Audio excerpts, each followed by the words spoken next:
हाय दोस्तों। आज मैं आप लोगों की सारी कन्फ्यूज़न दूर कर दूंगा रिलेटेड माइक्रोसॉफ्ट ऑफिस और ये भी बताऊंगा कि आपको क्या डिफरेंस होता है माइक्रोसॉफ्ट ऑफिस और ऑफिस 365 में।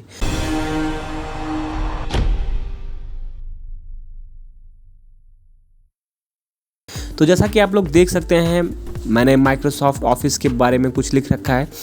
एक्चुअली में माइक्रोसॉफ्ट ऑफिस होता क्या है? Microsoft office is a software which was developed by Microsoft इन 1988।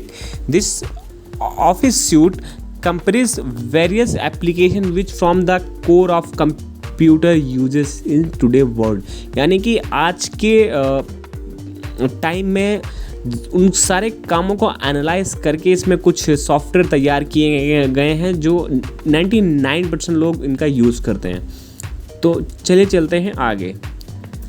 अगर मैं बात करूं कि माइक्रोसॉफ्ट ऑफिस और ऑफिस 365 में डिफरेंसेस क्या है, तो आप लोग देख सकते हैं।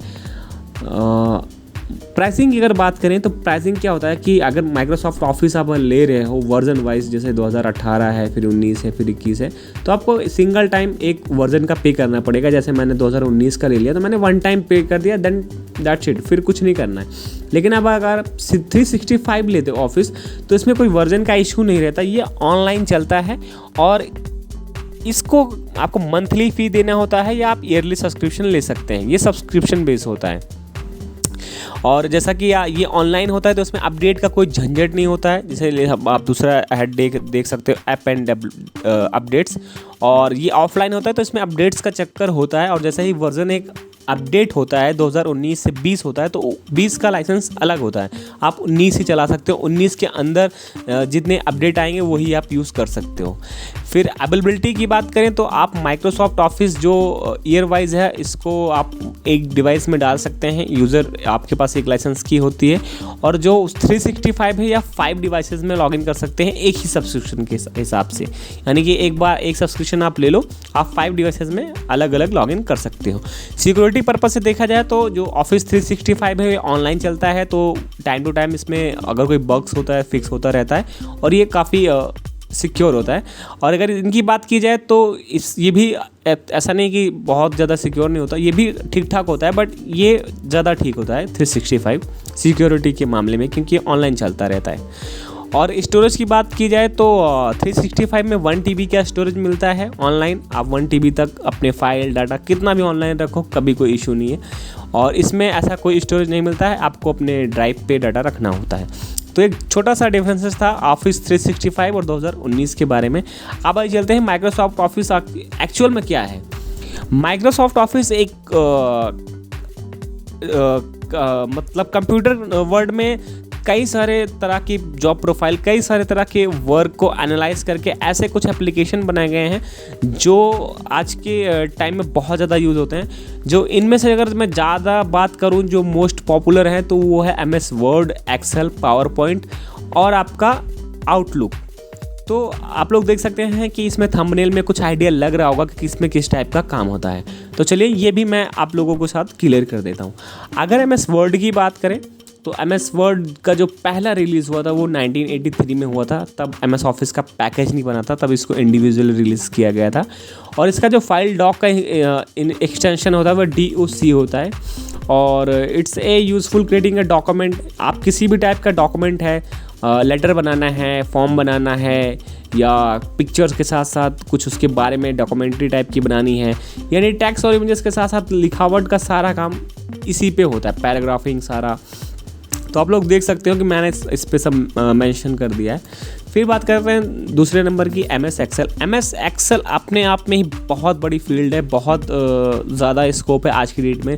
जो लोग डाटा एनालिसिस करते हैं या डाटा एनालिसिस में जाना चाहते हैं तो उनका बेस पहले एक्सेल ही होता है। वो 2-3 साल एक्सेल में रगड़ते हैं अपने आप को, फिर जाके वो किसी लेवल तक पहुंच पाते हैं। तो एक्सेल ऑल अबाउट इस डाटा हैंडलिंग और फार्मूलाज वगैरह का काम होता है। नॉर्मली तो लोग काम करते हैं, बट जो इसका मेन पर्पज़ है वो वही कैलकुलेशन से रिलेटेड है, आप इतना समझिए। बाकी मैंने इसके बारे में बहुत सारी चीज़ें मेंशन कर दी है और इस PPT का लिंक मैं आपको डिस्क्रिप्शन में दे दूंगा, आप लोग डाउनलोड करके रख भी सकते हैं। इसका जो फाइल एक्सटेंशन होता है वो XLS होता है। अब बात करते हैं पावर पॉइंट। पावर पॉइंट की अगर मैं बात करूं तो इसका जो फर्स्ट रिलीज़ हुआ तो 1987 में हुआ था 20 अप्रैल को, और ये एक तरह से बिजनेस प्रेजेंटेशन को डिस्प्ले करने के लिए किया गया है, और इसीलिए इसको होता ही है। किसी भी टाइप की आपकी इन्फॉर्मेशन है उसको विजुअली अच्छे से प्रेजेंट करने का काम MS पावर पॉइंट करता है। बहुत ही सिंपल भाषा में मैंने आपको बता दिया, किसी भी टाइप का डेटा है आप उसको विजुअली अच्छे से प्रेजेंट कर सकते हैं इन द पावर पॉइंट, जिसमें आप वीडियो भी इंसर्ट कर सकते हैं, ग्राफिक्स भी डाल सकते हैं। इसका फाइल एक्सटेंशन होता है PPT होता है, और आप लोगों ने कई बार सुना होगा लोगों को PPT बना दो, तो ये प्रेजेंटेशन के बारे में ही बात हो रही होती है।